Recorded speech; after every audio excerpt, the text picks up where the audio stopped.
crois que ce qui était important, c'est que la justice passe, elle est passée. 5 ans à son âge, eu égard à l'ancienneté des faits, c'est quand même un quantum qui reste quand même important.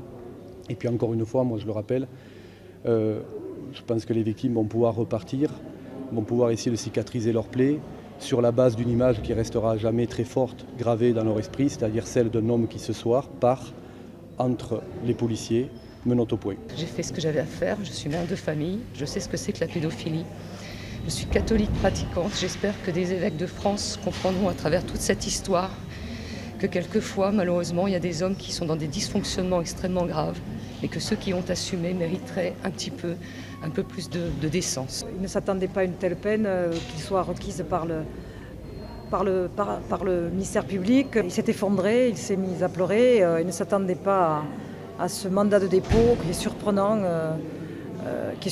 à mon sens et qui ne correspond pas à la réalité. J'ai la sensation de sortir de 20 ans de prison, donc savoir que lui il y va que pour 5, c'est un peu difficile, mais bon écoutez, mieux vaut ça que rien. Il est parti en prison avec une partie de notre histoire, on lui a demandé la vérité durant cette procédure, il ne nous l'a pas donnée en totalité. Et je ne suis pas la seule des victimes à penser ça.